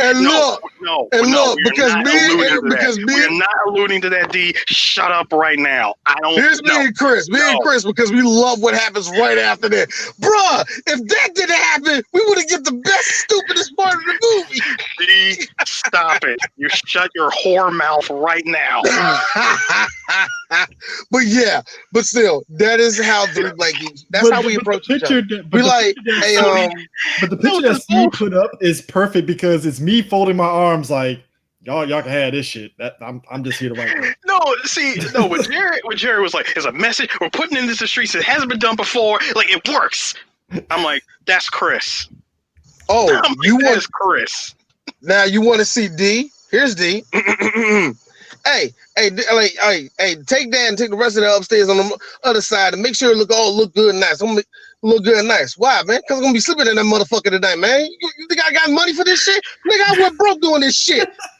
So I can't stay in my apartment no more. I gotta move that's in. A lot. Look, that is Three Black Geek shit to a T. Nigga, I gotta do that shit. I'm broke. I mean, no. What makes it amazing about all this is that, like, this is everything that you're seeing in Dolemite is what Rudy Ray Moore did. Like, he spent a lot of money getting this. I mean, the budget was $100,000. It might have been more than that, but it was $100,000. I think it had to be around that. It had to be that much. Over $100,000 in 1975. That's a lot. Yeah. And then you gotta think about, oh man, he had to do his own printing and all the rest of that. And then remember, he had to owe his record label because they ran out of film. Yeah, that's right. He owed the record label $30,000. Mm-hmm. Mm-hmm. So I mean, so he had probably expensive. So it had to be, if not just a little, just about. I would say just over, if not just under 200,000. That's how much it probably had to cost. And just the scene that exemplified everything about Dolemite was when he was fighting those guys in front of his home doing that kung fu. It is the most funniest shit ever, and seeing Eddie Murphy replicate that is just perfect. And here's the fun part about that. The fun part about that is how it's shot in the real movie is to the side, and it still looks like he's not connecting a fucking shot. That's why that part made me laugh, because I like but in the movie it's even worse because they do this over shoulder shit and it's like he's not touching him. The part that I wish they could have highlighted, because they highlighted this in the trailer of the actual movie. Remember when Rudy does that? What is it? Not that roundhouse kick, but that one that donkey kick. When he did the Ryu donkey kick and it wasn't connected to nothing. I wish I could have seen Eddie Murphy do that. I would have died. Listen, my God, bro, that would be funny, dude. D'Urville pouring that vodka and that orange juice at the beginning of that scene exemplified everything about this. I'm like, dude, he had that screwdriver on ready. Like, he was ready. He was like, "Nah, bro, I need this. I need this, man." Eris asked me. I was like, so, like, how do you think Eddie looked like in comparison to Rudy Ray Moore? I'm like, unfortunately for Eddie Murphy, he's going to look like Eddie Murphy, but as like body type, he got the gut. I'm not even fucking playing with you on that. And I believe that he did put on the weight just to look like him. No, he wasn't method acting on that shit. Yeah, even with the little things they try to do with his lips and all that, come on, he ain't gonna look like Rudy. Yeah. He's just not gonna look like Rudy. He's gonna look like Eddie Murphy, which, you know what? It's fine. It's fine because he nails him and he does an incredible job nailing who Rudy Ray Moore was. You know what I mean? So my God, man. Yeah, I mean, ain't that bad. I mean, and this on top of that is when they did the sex scene. That shit had me fucking rolling. Because they're already in this janky ass motel and stuff, and you just see the whole sex scene. They're using the strings to show like the room is moving and stuff, and they're just going through it. And like the bed is the bed is fucked up. The roof is about to fall down and stuff, and everything's happening. And all of a sudden they cut, and he's like, "So do we keep that in?" Sure. That's actually, I think keep it in. Matter of fact, you know what I said to myself the whole time that all this was happening when they filmed that scene? I said, so now I see where Def Jam Icon got its inspiration from. Yep. I just laugh how everybody during that whole scene was just laughing their ass off that actually fucking happened. Wow. This movie ain't nothing else. That shit was funny. And then Jerry, in his infinite wisdom, is all like, I wrote a scene that was supposed to be about tender loving. What was that? Oh, it was tender-eyed, nigga. No, see, now here would be, and now see, CJ, again, that would be you saying that, and then here's me. Oh, now you got a problem with this movie. Oh. Yep. That would have been me as Wesley Snipes walking up to you going, oh, now you got a problem with the movie. Oh, okay. Oh my god. Now here's the sad part about all this and stuff, right? They're doing this whole movie and stuff, and they go to the scene where he's ripping out old boy's intestines.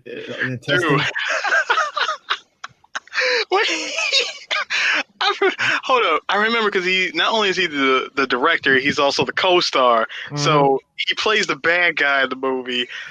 Oh god, the name escapes me already. I'm trying to remember. Willie Green. Yeah, thank you, Willie Green. Mm-hmm. Dude, first of all, he chases him down, and they fight, and good god, it is just as bad shot recreated as it was in the original movie. Man. And first of all, Dolemite gets shot, and I'm sorry, how do you take a heart shot and still keep moving? Bruh, my man got his intestines. And then just the fact that he rolled up in there and just shot the guy on the ground, I'm like... No, CJ, no, never mind dude getting his he shot him dead in the fucking heart! Still alive, because he can. Just like he no-sold the shit out of that shot. It wasn't like the bullet grazed or nicked an artery or something. That was hell no. That was a pinpoint precision shot, point blank range in the heart. How is he still standing? Oh my god, man! I'm just laughing. He no-sold the shit out of it, man. He definitely didn't know. Yeah, he no-sold that, and he rips out his intestines, holds it, and again they acted that scene out very well, like line for line. And he just continues to shoot him. I'm like, dude, he got his intestines ripped out. I don't think he's coming back. Oh man, did y'all love the scene? Like, so he's trying to promote the Dolemite movie, and he gets to the radio station. Wait, hold on. Before that, this was pure me, and D, you would probably co-sign with this. Like, cut. We done? Are we done? Yep. Oh, we done. Get up. We done. I'm gonna say it one more time. We done. Listen, I got a phone call from Black Caesar, Fred Williamson, that's my best friend. And we getting ready to go make a real movie. I'm out. And just like that, we saw Wesley Snipes walk off this movie. Never to be seen. See you at the rap party. See you at the rap party. Yeah, see you at the premiere. It's like maybe come back. Maybe we'll see. I won't be at the premiere. I won't be there. And just leaves. Like we will not be doing that whatsoever. Oh man, that nigga asshole, man. Fuck him, man. Like you said, he's that much of an asshole because he feels he's better than the movie that he made. I'm like, damn, really? Like, all right, that's how you feel. I mean, hey, feel good. Hey, real talk, feel good moment. Come on, do it like Dolemite. That is a motherfucking rap, yo. Yo, what kills me is like. I'm sorry if you got. If you're an adult in the 70s, an actor, and you get a phone call from Black Caesar himself saying, "Hey, we doing this movie," you would feel some type of way too. Yeah. Nigga, yeah, I'm doing Black. Oh man, I'm out. See ya. See ya. Yeah, I mean, peace. But I find it amazing that when he's trying to like promote the movie and stuff like that, Chris Rock. Nobody wanted Chris Rock being Chris Rock the whole time. It's like, so you're not gonna give us anything? Nothing? It's like no hint, no nothing. Like, not even a clue. Not any clue. I like how he just went once they cut the commercial, he got like real with them. Like, all right, nigga, what the fuck you doing? I'm trying to help you out. You can't give me nothing. He's like, look, man, I'm being real with you. The movie ain't never coming out. All right, check this out. I got a cousin. He got this theater called Uptown. Go see him. What is he gonna do? Like, I don't know, ride with it, show the movie. I don't know, get something going for you. Yeah, and what's killer about it is that like initially they didn't think anybody was gonna come, but hey, everybody fucking packed the fucking house for that shit. I mean, you gotta think about it. You invested $500 to get your movie shown, but you get 100% of the ticket sales. And you gotta think of it this way: you're in Indianapolis, of all places. Mm-hmm. Of all places. And all of a sudden, one of the known black acts that Rudy Ray Moore, the king of all that dirty shit, is premiering a movie in your town. Of course, everybody's he's gonna be there. Yep. And this is the 70s where people ain't had shit to do.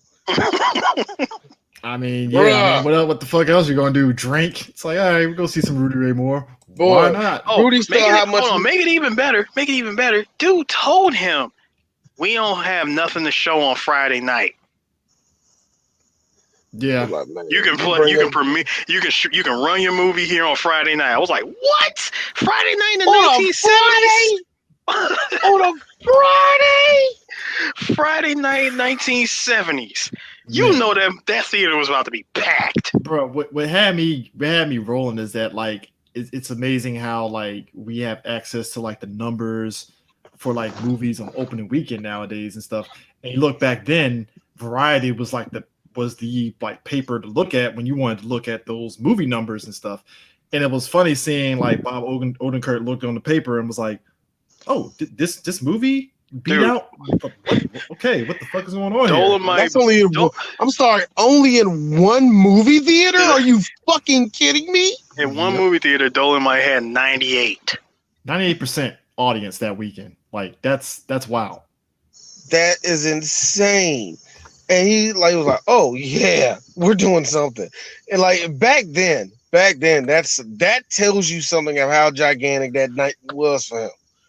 And I love it. I love that one part. So I got a question: is it supposed to be funny? Because that's why they laughing at it. So look, here's a funny thing for D, because D was always told as a kid that Dolemite was like a serious thing. So every time I watch that movie, I'm like, y'all gotta be fucking kidding me. Now, yeah, I did laugh at how terrible it was, but that's about it. So when it got to that point in the movie, when I saw this the first time, I asked the same question, like, so let me get this shit straight. Dolemite is supposed to be funny? Come on, motherfucker, you see everybody laughing? Oh my God. Rudy Ray Moore, I am so sorry.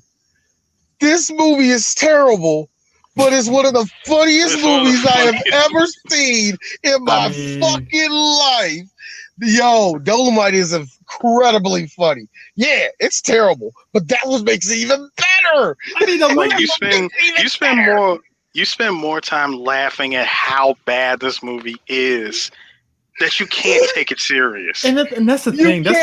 When you do take it serious, the movie fucks up because Rudy Ray Moore, for some strange reason, always did this weird thing where he didn't look at the camera. He always looked down like he was reading something for some reason.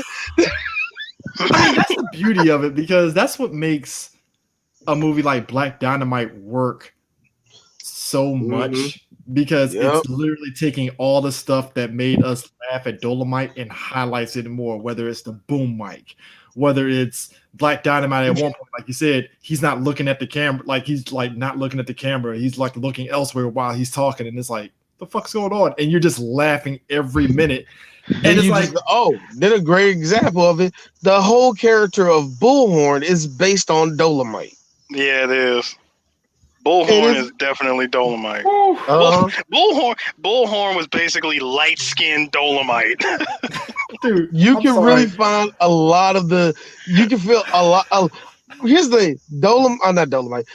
Black Dynamite was really a combination of Fred Williamson meets Jim Brown meets Rudy Ray Moore.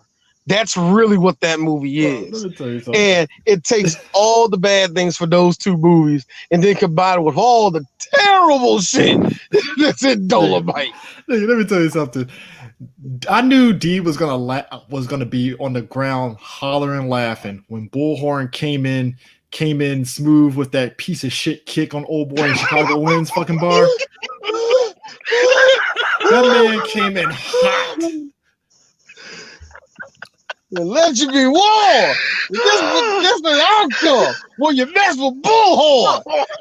Yo, he do came that in last, hot with the quick. do that last shake with your head. And guess what? Dolemite did the same thing. If you look at the Dolemite movie, he kicked somebody at the end. No, it was when he was in front of that car lot. He high kicked that one dude, you insecure motherfucker. And did that last head twitch for no fucking reason. It's like go ahead. It's like go catch Chicago win before he escapes. I'll handle this gorilla eating goon here. I'm sorry. I love that character Bullhorn because he's Dolemite. Oh my god.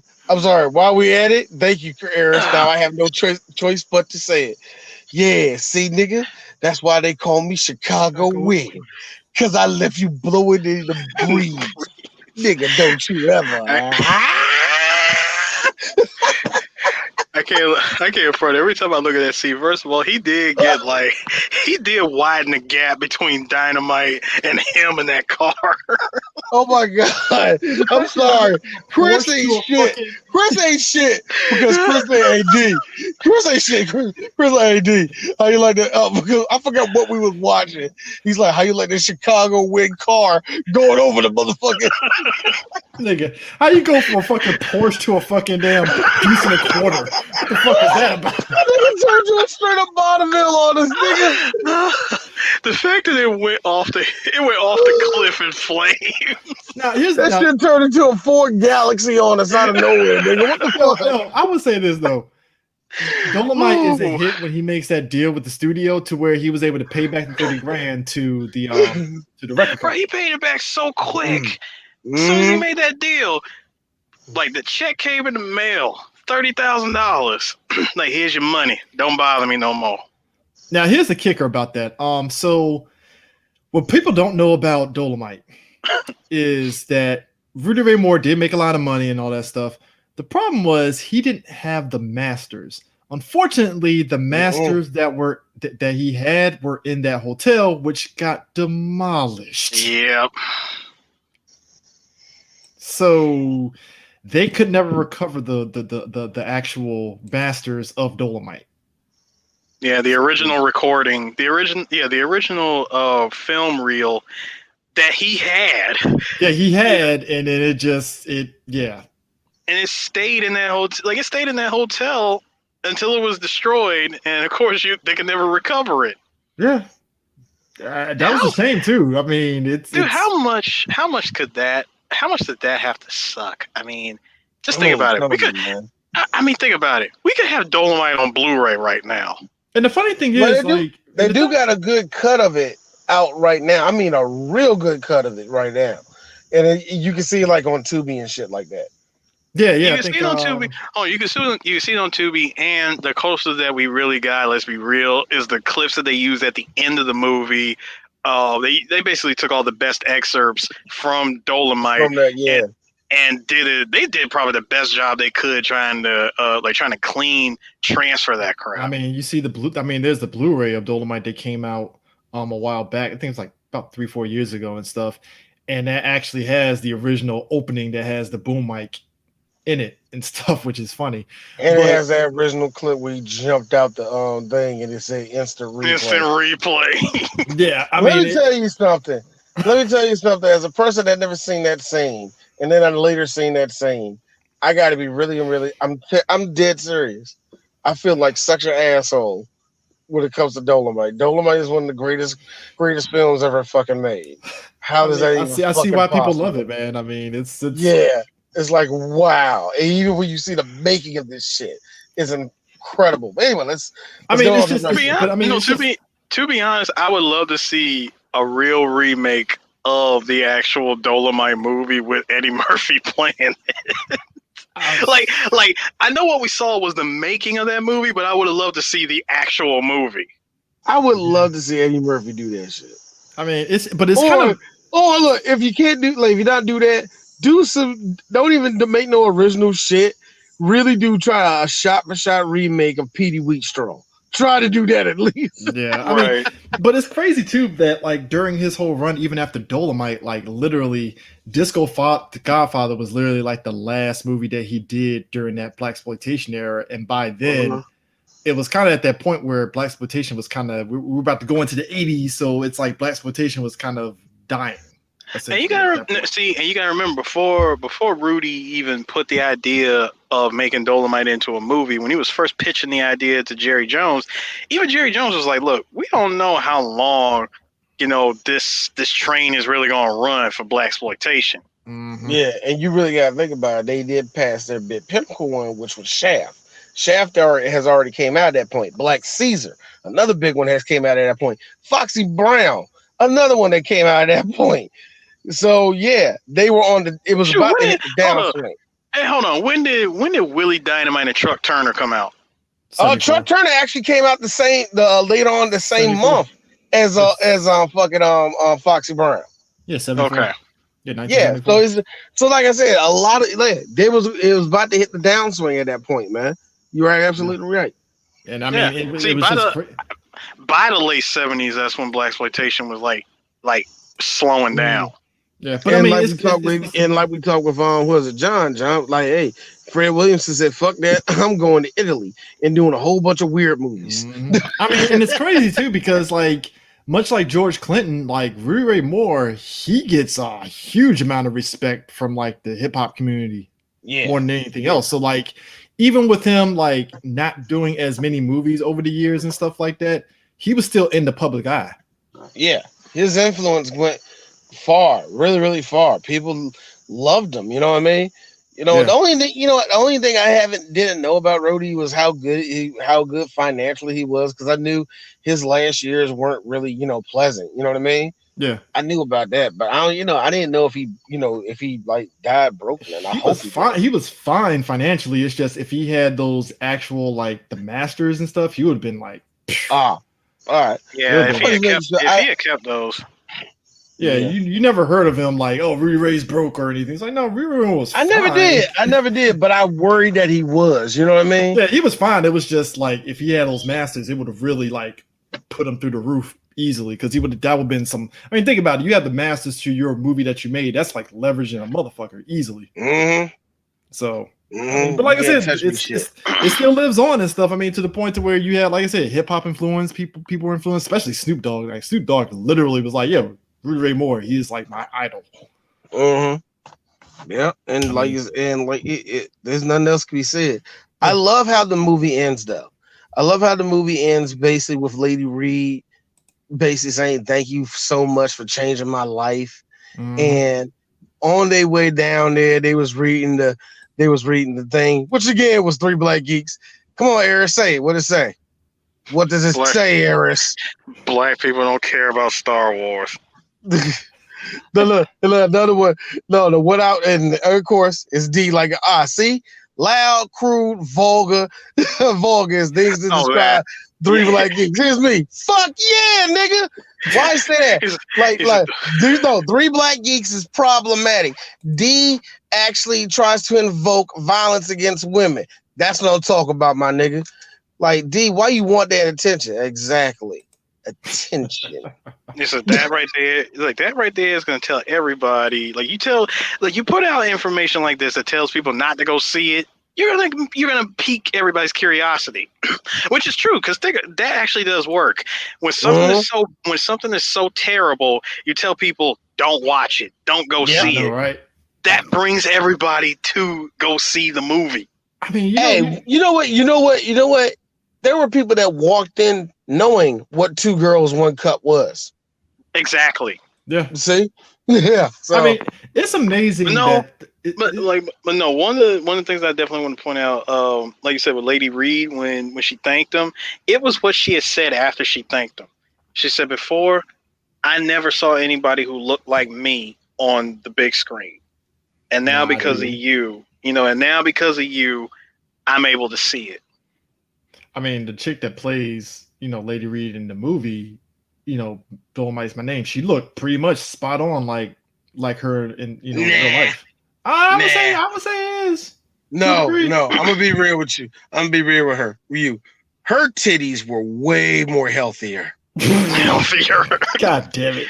The only thing when she came out, look, as a nigga that like big girls, when she came out there in that yellow, what's up, tons of fun?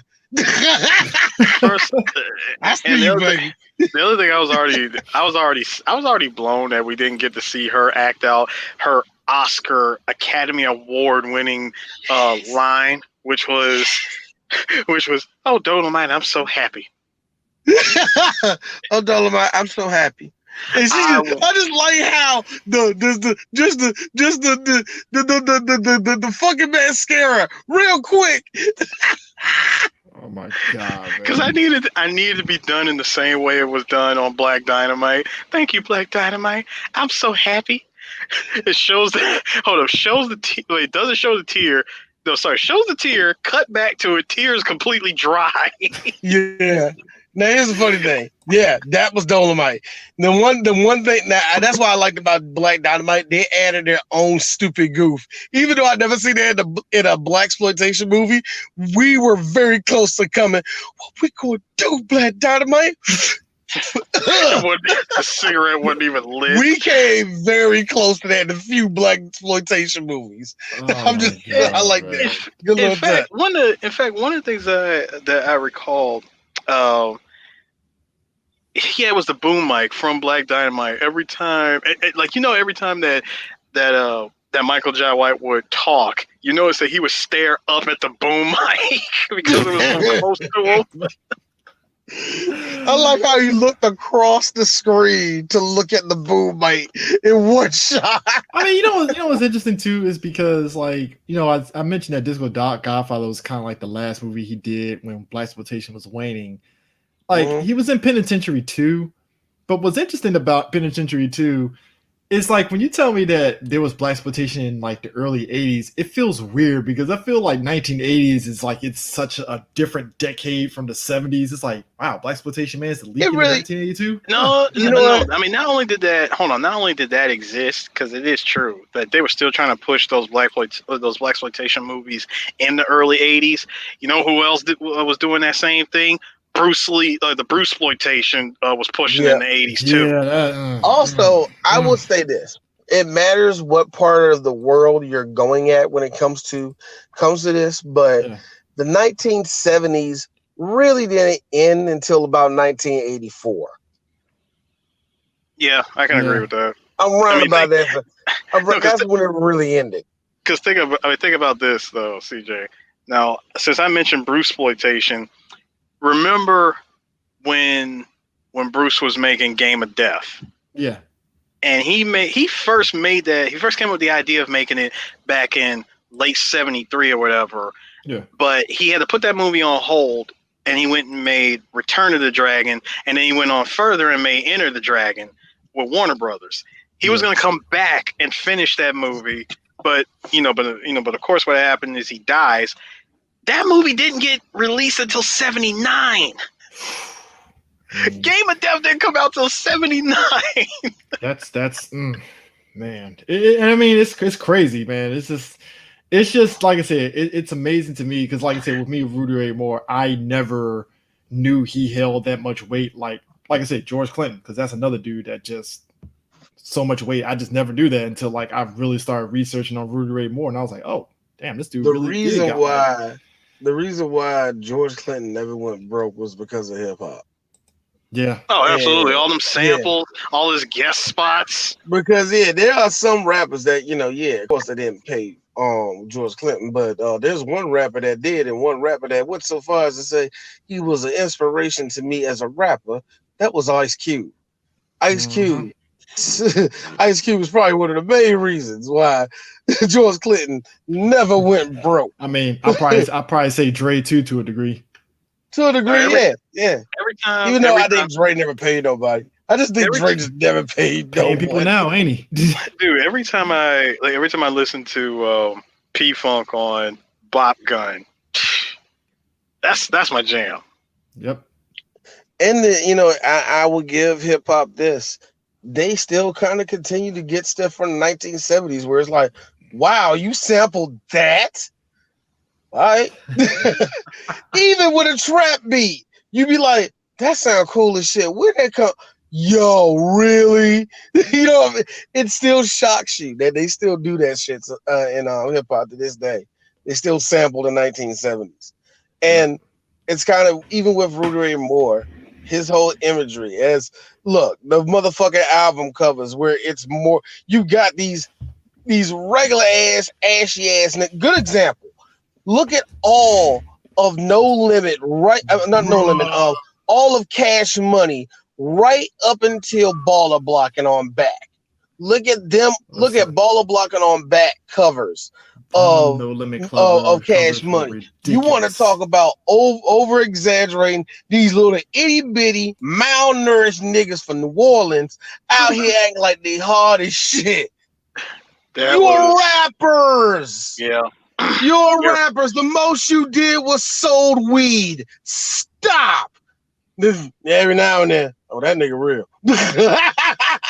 I mean, that nigga a gangster. Anyway, yeah. But yo, it's kind of funny how don't call yourself C Murder. Man, I'm gonna call myself C Murder. I don't care. Yo, look, it's like this. It's like this. Dolemite is all a character of coolness. Somebody that can take down anybody. Somebody that ain't afraid of nobody and all the rest of that. All rappers are like that. Earl sees himself as DMX. Motherfucking Calvin sees himself as Snoop. Sean Carter sees himself as a white man. So you have a lot of examples of what. Oh my God, man.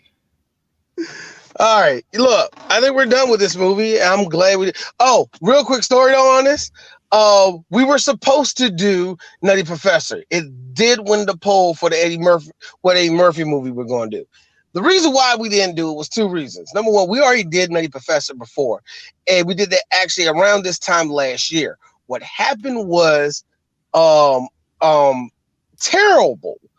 thing fucking happened. We recorded that and fucking Super Mario Brothers. And I remember this because that was a long fucking night of 4 hours of recording. I remember that shit. And you want to talk about trash sound quality. I was mad at everybody. Oh my God. That was early times where Sue was in Japan and we had no choice but to do back to back back then.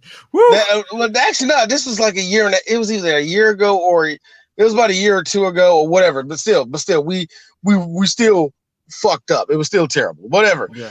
And I was like, let's go into it, but I was like, I don't feel like it. Hey guys, let's go with the number 2. Let's do Dolemite's My Name. Let's do that shit. Eris, thank you. All right. So next week, we're going to go into 90s Extreme Month with a bang.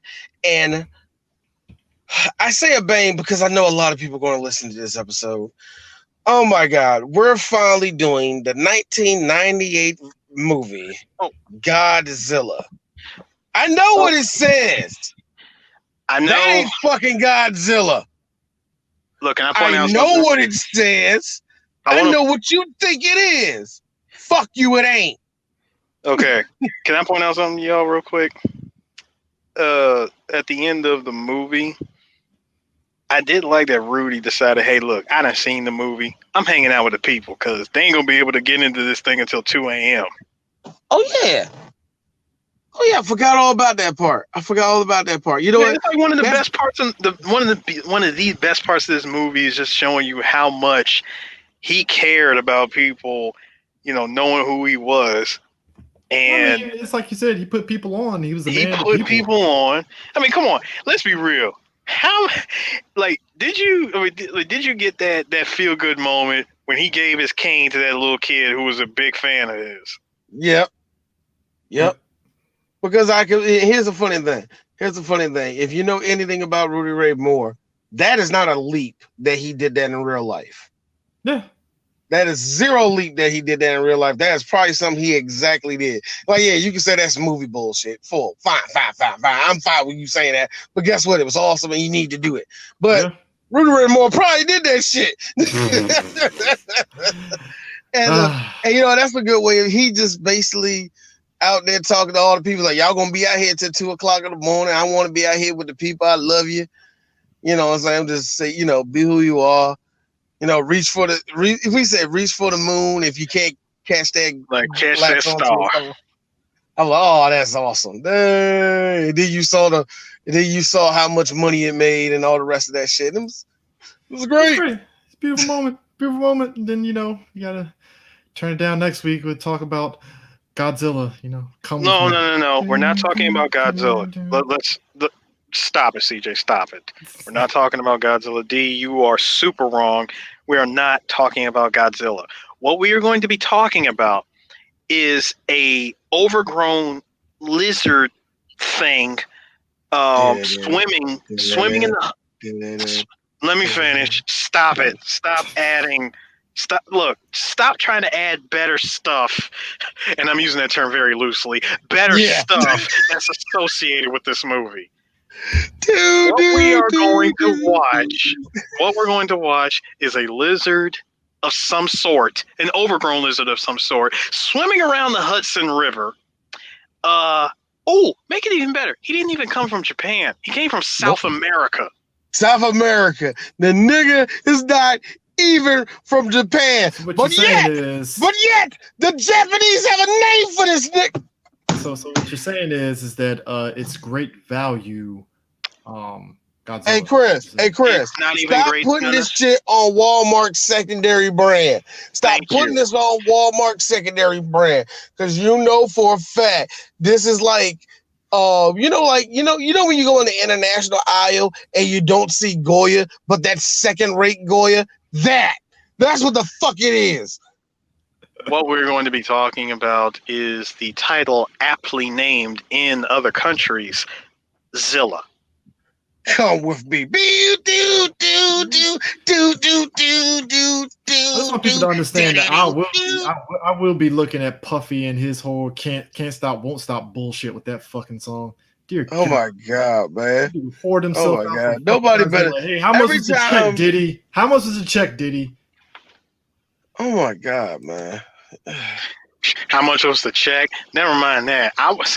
Be happy that neither one of you two Negroes went to middle school with me when everybody was whoring that song out. Oh my God. Black people didn't know what to do. Our generation oh my God, it's Red with a guitar. What the fuck? I'm gonna be honest with you, man. I think Diddy only did that shit because he missed Biggie and he needed to do something. He needed to do something. You need to do something, man. Something's gonna overdo it. Something's gonna be the best. Every step you take couldn't do it enough, so you had to do Godzilla. So Take that. Godzilla's gonna be the best thing ever. You see that motherfucking advertisement? It's on the side of a bus. I gotta imagine Diddy went like his character in that fucking movie with that Brit dude or whatever and shit. After he gets out the screening for Godzilla, it's like, that was a piece of shit. What the fuck was that? What the fuck was that? Oh my God! Are you still recording? Yeah. So yeah. Anyways, guys, we're back. Damn. Peace.